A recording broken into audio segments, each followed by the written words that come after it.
Well, hi, everybody, and welcome to the In the Bullseye podcast. I'm voice of the Bulls, Paul Peck. It's our regular get-together here with Vice President and Director of Athletics, Mark Alnutt.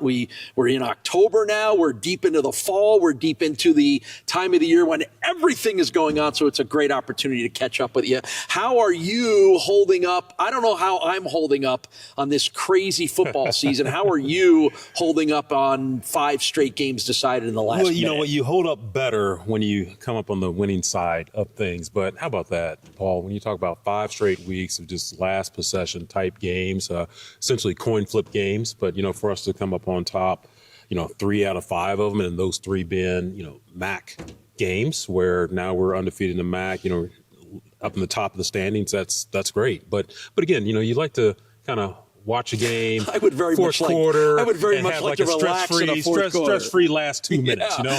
Love to see someone taking a knee, and doing something like that. Please. But again, there's so many. You can talk so much about it. And I know Coach does an outstanding job of just talking about certain mistakes made or not really finishing drives or getting out of drives or what have you. But just the resolve of our team to be put in certain situations, that went viral on Saturday night with everyone would have thought out there on social media that UMass won the game, and turn around and be able to walk away with the victory is a testament to our young men in the program, our coaches, our support staff, to be able to get that done and be able to roll into the next, which, as we all know, there's been some close calls with Akron last few years as well. One quick comment about the UMass game. Did you know, 3 timeouts left? So when that interception happens with 59 seconds, did your shoulders slump a little bit? Because that's the natural reaction. Did you go, whoa, wait a minute. We got a chance here. We still got time. We have a chance. That was me. We have a chance here because, again, just game management, clock management, to be able to have those 3 timeouts are crucial. And then you see,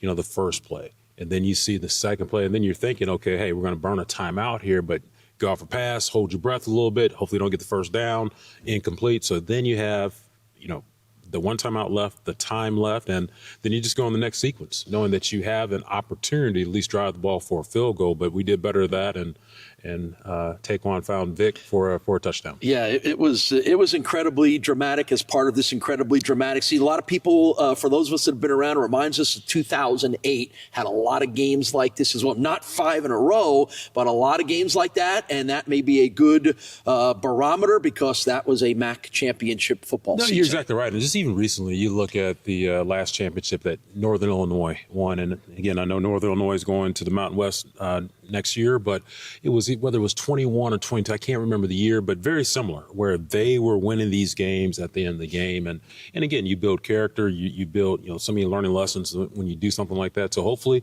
we can continue. But again, I think you and I both prefer that it's not the last series, the last play of a particular contest. I told Pete I am getting too old for these kind of games, and I'm starting to run out of time a little bit too. So what do you got in store for everybody for the Akron home game coming up this weekend? It's Kids Day. It's a 1:00 kick. Obviously we're doing very well in group tickets in regards to, getting. We want all of our UB fans to come out, but this game in particular, just really focusing on families and kids. This place is going to be hopping, Coca-Cola Fan Zone with so much activity, whether it's a magic show, mountain climbing. People are so excited about the mystery boxes where they can open up a box and who knows what's in there. But then something that's going to be unique and special in here, and give credit to Donnie Vincent, our head wrestling coach, is we're going to have wrestle-offs. Wrestle-offs. Love it. Here in the field house where, again, the various weight classes are competing for a starting position. So, people can have a sneak peek and preview of our 25-26 UB wrestling program. It's going to be a job for that magician to top the magic that the Bulls have been pulling off out on the football field, but that'll be really fun. So it's going to be a great atmosphere. Come on out and watch the undefeated in the MAC UB football team take on Akron. And again, 1:00 kick time, but this event's in here open at 11:30. So come here, come early, be a part of the, walk to victory when the UB football team comes and walks between the field house and the stadium here 2 hours prior to the game. All right, and Saturday is part of a fun doubleheader because after you get done here, you can take the short drive downtown to the KeyBank Center and get your first look at the UB men's basketball team. How about that? Exciting opportunity for an exhibition game against Syracuse. they're coming in town to Key Bank, a game that, they arranged, and, we're so fortunate to participate in that game. Ticket sales are going very well. Last I heard, close to 4,500 tickets for an exhibition game. So that begins at 7 o'clock. So we have a break there. It's interesting when the schedule came out for that game and it was penned as an evening game. My first inclination was, okay, I hope our game doesn't get picked for TV at 3:30 or something like that, where people have to make a choice. But, for us to be able to have an early kick, a little break, because we're going to have fans, as you know, Paul, that, hey, you're going to be at the football game and then you're going to turn around and go down to Key Bank to watch, again, their first opportunity to see our men's basketball program in action. Yeah, that's going to be a lot of fun. And then Sunday, if you want to get your first look at Coach Sharkey and her UB women's basketball team, head on over to Alumni. Kind of the same deal with an exhibition game. Yeah, the exhibition game against Canisius, the school down Main Street. So they're coming up here to tip off at 2 o'clock. Again, first look for Coach Sharkey and her program, and essentially an entirely new roster. We have a couple of holdovers from last year, though part of that WNIT championship team. So again, just as we talk about just how busy it is, as we look at the fall sports are ongoing, being ongoing for a while. Some are tending to wind down, but now our winter sports are starting to pick up. All right, one of those fall sports that's starting to wind down, and in a very positive way, is Coach Sean Burke and the UB women's soccer team. 3 games left, a couple of them at home, but a lot of prizes still to be grabbed here. Yeah, when you talk about prizes, it was just announced after Sunday. We had a bye on Sunday. The rest of the conference played their games, and we clinched the Mid-American Conference Championship, the tournament, I should say, which now is going to be in a neutral site. So no longer you're going to the regular season champion for games there. It's in Columbus, which is exciting to be a part of that venue down there. So for them to finish strong, 2 of their next 3 games are at home, including a match here Thursday against Bowling Green, I believe, at 6 p.m. So an opportunity for them to, cement, hopefully that second place and still be in contention for that first place. As we all know, with soccer, it's all about points. And I know we're like 1 point behind the leader here at Western Michigan. Mm-hmm. So there's an opportunity with some help that we can be MAC regular season champions. Yeah, 5 points in the 3 games left to at least clinch the second seed and a bye into the semis. And then depending on what Western Michigan does, maybe you get a chance to put a regular season banner up in the building here. So that's a lot of fun, a lot of good stuff going on there. Volleyball wrapping up its season as well. They've got a few home matches left. Yeah, I want to say about 5 or 6 matches for them, 3 at home with the volleyball tournament. You take the top 6 teams. I know we're kind of flirting around getting into that top 6. We have an extremely young team, Paul, and credit to Scott for really identifying and recruiting and having some top recruits come here. I mean, you look at the floor sometimes, and 4, 5 of the 6 potential are freshmen when you look at them. So it's going to be a group that has really kind of molded together and continue to grow. But with young people, sometimes when you have a team that young, you make some mistakes or what have you. But definitely excited about the future. But also for an opportunity for this program to be able to make that tournament will be a huge win for our program. Right. All right. And then again, as we start to look ahead now to the winter sports, you already mentioned you get a chance to come in the field house before the game on Saturday, watch the wrestle-offs, but the real wrestling season for Coach Vincent, not all that far away. Pittsburgh, Power 5 Pitt Panthers, going to be here November 8th. So I know Donnie is excited about his young squad kind of taking those next steps. Yeah, I mean, Donnie in his second year, and I tell you one thing you notice about that program is just everything they're doing in preparation for the season. When you look at how he and his staff have recruited, student athletes to come here, how engaged the program is, within not just the wrestling community, but within the community itself. So it's going to be exciting. And you talk about that weekend of November 8th with Pitt coming to town for wrestling, but then also the following day you have Kentucky coming into town to face our women's basketball program. So that's like a P4 weekend here in Buffalo, which would be exciting. And then other sports to mention is swimming and diving. They've already jumped in the pool, so to speak, already, and they're going to get their season going pretty hot and heavy as well. So winter sports are ramping up. Fall sports are still going. It's busy. Your head has to be on a swivel here. Your knees need to be bent a little bit just to make sure you're catching everything. Yeah, you have to remember which sport you're pulling into the parking lot coming to see and which direction you got to go in. I also want to mention that the MAC championships for wrestling will be here in Buffalo at Alumni Arena. That comes up in March, but that's a very prestigious event to be hosting. It is. I mean, it really is. I mean, it's an exciting event when you have all the wrestling programs come to one spot, and you pretty much wrestle every weight class. And for us, we want to see some of our UB student athletes being able to advance and hopefully capture some titles. But speaking of championships, I mean, it's going to be a busy year for us in terms of hosting championships. So you mentioned wrestling.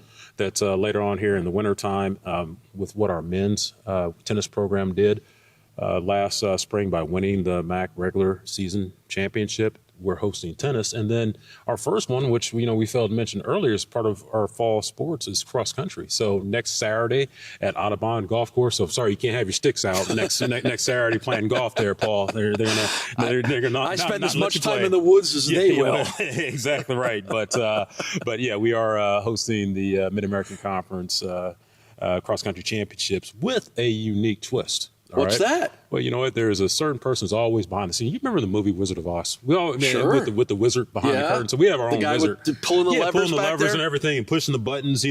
So we have a guy like that. His name is Matt Walford. That's what we do. And so what he's been able to do, which is going to be exciting, first time I know in Mid-American Conference Championship, cross country championships, is we're going to have a drone being able to film from above and follow the leaders and everything else. So if I was running that race, I would never see the drone, right? The drone's going to follow the leaders and everything else, not some guy, 30 minutes behind huffing and puffing on the course. But that's going to be exciting, unique. They'll see that footage, and I'm looking forward to seeing it all put together. That is really cool. How, as you said, tennis, you get the MAC championships because they win the regular season. But for some of the other ones, is that something that you have to bid for, submit for, ask for? How does that work? More of a rotation. Mm-hmm. More of a rotation. If you have the suitable facility, so to speak, you're in a rotation that allows you to be able to host these championships. So that's how all these fell together.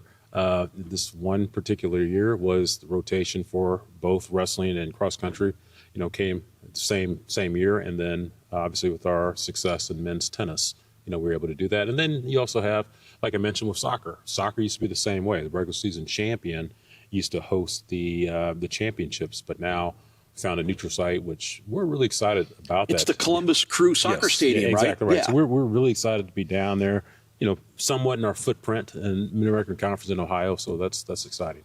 And you know what? I'd be remiss if I didn't mention this. Obviously this is a huge weekend in itself. We talked about football, we talked about Kids Day, but it's also Hall of Fame weekend as well. So we have the honor of recognizing 6 individuals, which you mentioned some of these names: Trevor Scott, Jamie Richards, John Jones, Alexis Curtis, Mitch Watt. We have one of our women's tennis student athletes, which the name escapes me right. Denise, yeah. Yes, Denise. As well. So we'll have an outstanding celebration, for them on Friday evening, and then they'll be recognized at the football game on Saturday. So it's one of those weeks where you look at the calendar and you see contest, event, contest, contest. And, it's exciting for just UB to be out there and have these opportunities for our fans, our alumni, to engage with us. Yeah, and it's great. I think, in the names that you mentioned, the football guys, Trevor and Jamie and Mitchell, they were on the teams that led to the teams that now have achieved the kind of success that you have all the time around here. That's very cool to honor those. I know they're going to be excited to be back. They are. And then, of course, John's a national champion. John's a national champion. Alexis just was an incredible softball. Denise, incredible tennis student athlete. But then also what some of these individuals what they were able to do after their days at UB. You talk about Mitch Watt, who's been playing overseas, the longevity of his career, and he won't be here Friday because he's hooping it up in Japan. Yeah, right still now. Playing. God love him. What Jamie and both Trevor did in the NFL, just represent UB, is fantastic. Yeah. All right. We always like to catch up and wrap up with you because you are the head of the Football Oversight Committee. So setting a lot of the parameters and the rules for where I feel like it's funny for me to come out of my mouth and say where college football is going, because I don't know anybody knows where college football is going, but what's the latest, and how much of the discussion of your group has been one of the craziest seasons I think that the nation has seen in college football? And I think it's really panning out, which is the advent of NIL and rev share. I know when it first began, the sentiment was out there, well, hey, the rich are going to get richer and the poor are going to get poorer. But as you see with some of even the blue blood programs out there, that's not necessarily the case. I mean, it's a total different dynamic in regards to roster construction, in regards to analytics, and how you approach a season, how you play games, being able to mold a culture and a team together, when in the past that was helped by having a class of 25 freshmen, year after year after year, and then people knew the program, what have you. So that's changed, quite a bit. The big change this year, and we'll be interested to see, how it goes, and maybe it gets tweaked, is now only having one transfer portal window, which this year it's going to be January 2nd to January 16th. So no longer the portal window that you had in April. So people might say, okay, why Mark for that? Well, I don't think, no, just from the discussion that, we've had at our committee level and have had with coaches and other administrators is, part of it was understanding your roster, prior to the start of the season. And like I mentioned, you're bringing in all these new faces, personalities, new attributes to a program, get to know that team, get to build upon that team, rather than having to go through a spring football, so to speak. And then, now you're still looking to fill sometimes 10, 20, 30, in some cases 40 spots, after spring ball. So at least have some, solidify your roster to the best of bet. And then, well, why not in December? It used to be in December. The thing that we saw and was running into is how it affected postseason, how it affected, bowl games. We had a particular bowl game that would have gone dark because one team could no longer participate because the transfer portal pretty much decimated the roster. Luckily, there was another team that filled their place. So we also wanted to minimize, that as well by kind of pushing those back to the date that we selected. Even if you would have had, a December 30th date, you're still affecting about a third to a quarter of the bowls that are still being played from December 30th on. So, it's going to be something that's new. It's going to be something that is going to involve, obviously a lot of planning, moving forward, and then execution in regards to trying to identify the right talent, try to get them on campus when you can, and continue to, during that time in January, try to build upon your roster for not necessarily 26, but then also for 27 as well. Yeah, we're living in an incredibly transformative time of college athletics, college football in particular, and Mark is on the front lines of helping make all of that work. Plus, then when you get teams together in January, you have more time to help mentally prepare them for 10 games that might go down to the last minute of the season, right? Can we just say 5? Can we just say 5 I would games? love to stick at 5. So, Mark, thank you as always for the update. A lot going on around here. Check those calendars, lock them in, and get those things locked in to make sure you're a part of all the cool stuff going on here on campus here at UB. Mark, thanks for the time as thanks, always. Paul. Appreciate Mark Alnutt joining us on this edition of the In the Bullseye podcast.